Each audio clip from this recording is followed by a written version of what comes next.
From being great to being the greatest of all time, these players are in a constant race with one another. Whether you're a basketball fan or not, I bet you've gotten caught up in a debate over LeBron James and Michael Jordan at least once in your life, the two most iconic names in the history of basketball. Fans of both the legendary players refer to them as the King, but there can only be one King, don't y'all agree? The thing is, both of them started their careers in a way that the different timelines never called for a face-off. Michael's game took off in the 1984-85 season with the Chicago Bulls, and LeBron was drafted by the Cleveland Cavaliers in 2003, right after Jordan retired. The two never played a single match against each other. James is now in his 20th season, while Jordan played a total of 15 seasons in the NBA and was at the top of his game. After all Van Gundy had said, Michael heard all the talk.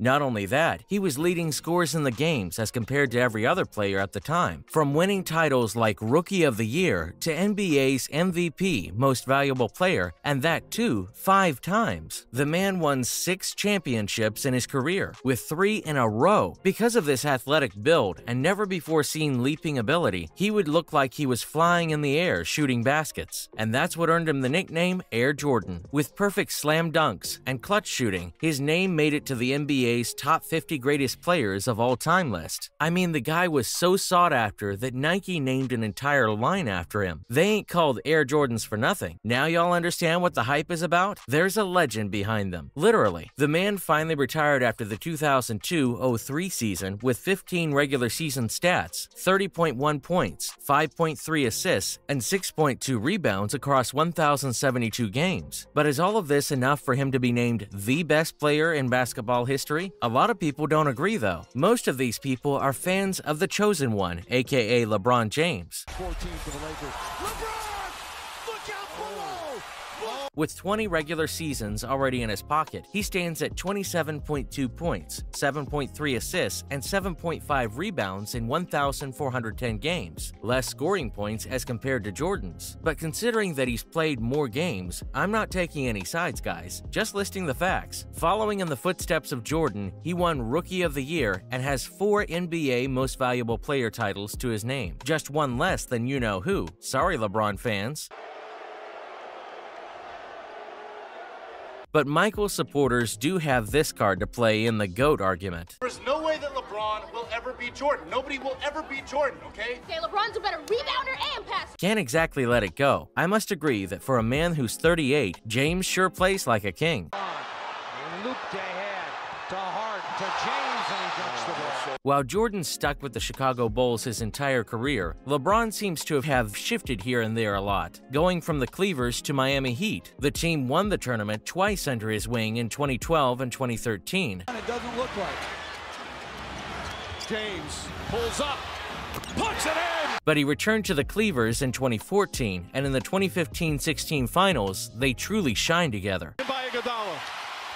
Iguodala to Curry, back to Iguodala, up for the layup! Oh, blocked by... The team that was 3-1 short in the finals against the Golden State Warriors No one's ever come back from 3-1. managed to turn the tables around and take the champion's title home. Oh, rebound tip taken by Spades, final seconds. It's over! It's over!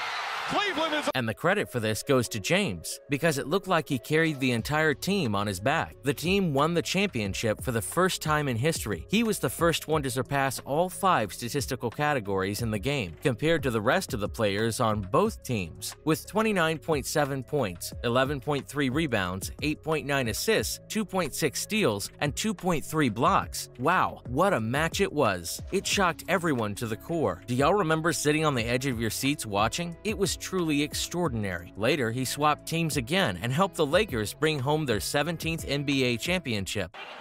You guys, come take the trophy. It earned him his 4th MVP title and 4 total championships in his career. Fans argue that it's difficult to change teams and still be able to progress the way LeBron has, and I don't disagree. Jordan fans mightn't, but it's true. Changing teams brings a lot of challenges. A new coach, new teammates. Figuring out how to play with them and what works is hard. And LeBron breaking Jabbar's NBA record of all-time scoring To the end of the third quarter. LeBron James, a shot at history. seems to have done one thing: sparked a war of worlds between the fans. Even professional basketball player Dirk Nowitzki said, "I always say Michael Jordan is the GOAT, but I'm sort of running out of arguments for Michael. Fans argue that LeBron has played longer than Jordan ever did. It only makes sense for him to be able to break the record. MJ started his career at the age of 21, while King James began playing in his teenage years at only 18. It puts him at an advantage over Jordan, no? Besides this, Jordan also retired early, and his advocates argue that given the chance, he would have most definitely achieved greater heights in his career. But it seems that the L-Train believers don't care much because for them, their king has already proven otherwise. And he believes it too. After exceeding Jabbar's 40-year-old record, the player said, "I always feel like I am the best to ever play this game, but there are so many other great ones, and I am happy to just be a part of the journey." Oh man, real subtle. But it doesn't undermine the fact that Jordan will always be a worldwide superstar, and no player has come close to achieving that. Not only doing his best career-wise, but also appearing in entertainment. Remember the movie Space Jam? Come on, Stan.